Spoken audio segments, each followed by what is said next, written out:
বনগাঁ থেকে 30 কিলোমিটার দূরে অবস্থিত এই রিসোর্টে গিয়ে খুব সুন্দর একটা দিন কাটালাম, যেখানে মাত্র 1400 টাকার বিনিময়ে একদিন থাকা প্লাস 4 বেলা খাওয়া দাওয়া, ইচ্ছা মতো নদীতে নৌকা ভ্রমণ প্লাস ট্যুর গাইড সবকিছুই ছিল ফ্রি। আর রাত 10:30টার সময় আমরা সবাই মিলে চলে গেছিলাম ইতিহাস বিখ্যাত সেই ভুতুড়ে নীলকুঠিতে। নিশিতে বহু লোককে মেরেছে। কাকু আমাদের ভূতের গল্প বলছিল, এর মধ্যে হঠাৎ করে তনুকা অজ্ঞান হয়ে গেল। এই পরিস্থিতিতে সবাই ভয় পেয়ে গেছিলাম। আমরা তো আজকালের দিনে ছেলে মেয়ে এইটুকু অ্যাটলিস্ট বিলিভ করি, পজিটিভ থাকলে নেগেটিভ থাকবে। ঘুরতে গিয়ে সারাদিন কি কি করলাম আর কেনই বা তনুকা হুট করে অজ্ঞান হয়ে গেছিল সবটাই তোমাদের সাথে বলবো। চলো পুরো ভিডিওটা প্রথম থেকেই শুরু করি। তো হ্যালো এভরিওয়ান, আজকে যেহেতু রবিবার, আগের দিন রাতে সবাই মিলে প্ল্যান করেছে কোথাও ঘুরতে যাবে। তো আমার তো ঘুরতে যাওয়ার কোনো প্ল্যানই ছিল না। হুট করে সকালবেলা দেখি বাড়ির সামনে সবাই হাজির, এখনই রেডি হয়ে বেরোতে হবে। জীবনে এরকম কয়েকজন ভালোবাসার মানুষ থাকলে আর কি চাই বলো। আর সকাল সকাল দাও রিঙ্কি খাচ্ছে কোল্ড ড্রিঙ্কস আর আমি খাচ্ছি স্যালাইন। এইটা দিয়ে আমার শরীরের অবস্থা তো বুঝতেই পারতেছো। তোমরা যারা আমাদের ভিডিওগুলো দেখো তারা তো মোটামুটি সবাই জেনে গেছো আমাকে উঠলো বাই তো কটক যাই, যখনই মন চাই তখনই বেরোয় পড়ি। আজকে কিন্তু আমরা খুব সকাল সকাল বেরিয়ে পড়েছিলাম, তার জন্য রাস্তার কাছে একটা চায়ের দোকান দেখে আগে একটু চা খেয়ে নিলাম। আর তারপরে দেখি বরফ জল, তো বরফ জল দেখে তো লোভ সামলাতে না পারে তাড়াতাড়ি করে সব মেয়েগুলো মিলে খেয়ে নিলাম। এর মধ্যে এর আবার কচুরিও খেলো, এগে পেট না কুয়ো কিছুই বুঝতে পারি না। যাই হোক, খাওয়া দাওয়ার পর আবার রওনা দিলাম। আর চারিপাশের পরিবেশটা কিন্তু ভীষণ সুন্দর ছিল। আর দেখতে দেখতে আমরা কিন্তু পৌঁছে গেলাম আমাদের আজকের ডেস্টিনেশন মঙ্গলগঞ্জ টুইলাইট ক্যাম্প। আর হ্যাঁ, এখানে কিন্তু আমরা অনলাইন থেকে বুকিং করে এসেছিলাম। তোমরা চাইলে এখানে এসেও বুক করতে পারো বা অনলাইন থেকেও বুক করতে পারো। ছোটখাটোর মধ্যে ক্যাম্পটা কিন্তু আমার ভীষণ সুন্দর লেগেছে। আর এখানে কিন্তু বিভিন্ন প্রাইজের রুম আছে, তাছাড়া টেন্টের ব্যবস্থাও আছে। তোমাদের যেটা ইচ্ছে সেটাই থাকতে পারবে। এখানের প্রতিটা রুম কিন্তু ভীষণ সুন্দর আর ক্লিন ছিল।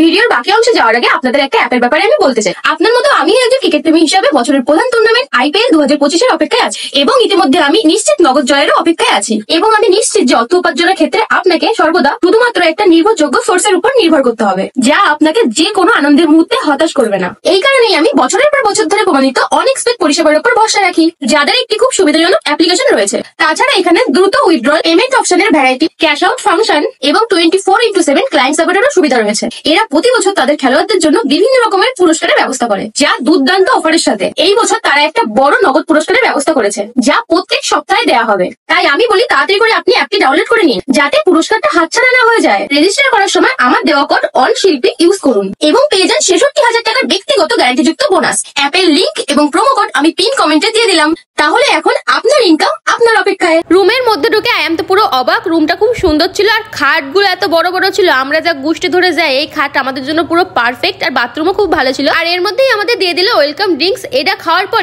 এনার্জি মনে 3 গুণ বেড়ে গেছে। মাঠের মধ্যে দেখো কি করতেছে, মারামারি করে শুয়ে পড়ছে একেবারে। মানে কি আর কব, কাউতালি করার একটা সুযোগও এরা ছাড়ে না। তার মধ্যে আমাদের ডাক দিল দুপুরের খাবার রেডি তার জন্য। তো মেনুতে কত রকমের খাবার তা তো দেখতেই পাচ্ছ, একেবারে ডাল থেকে শুরু করে শেষ পাতে দই মিষ্টি পর্যন্ত সবকিছু আছে। আর খাইয়ে দেয় উঠতে না উঠতে এগে ফটোশুট শুরু হয়ে গেছে। ওরে ফটোশুট, মাঠের মধ্যেই শুয়ে পড়ছে ফটোর জন্য।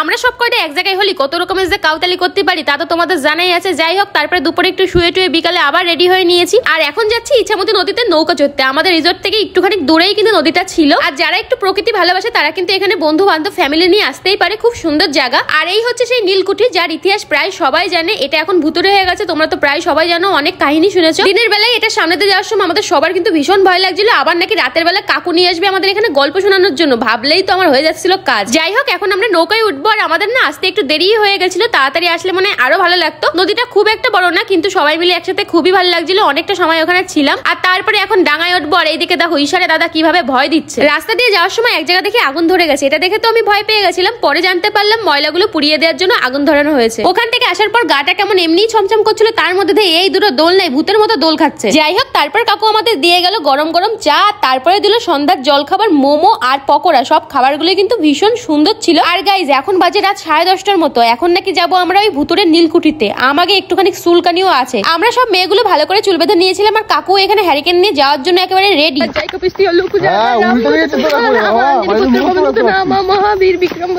যাওয়ার সময় আমাকে সব কটার ভয় একেবারে কাজ হয়ে গেছিল। আমি তো সারা রাস্তা হনুমান চল্লিশা পড়তে পড়তে গেছি। আর এই মহিলাদের দেখো ভয় ডরের কোনো বংশই নাই। যারা নীল চাষ করতে চাইতো না সেই সব চাষিদেরকে মেরে ধরে নীলকুঠির ভিতরে দফনানো।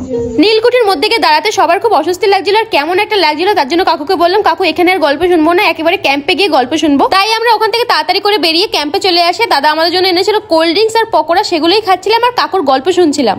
নিশিতে বহু লোককে মেরেছে, তখন নিশিতে মারা খুব সহজ ব্যাপার ছিল। নিশিতে ডাকতো, তখন গ্রাম থেকে আরামসে বের করে নিয়ে যেত। কাকু এখানে ঘটে যাওয়া ভুতুরে কাহিনীগুলো বলছিল আর রিঙ্কি বেদে আমাদের সবকটা মেয়ের এত ভয় লাগছিল কি আর বলবো।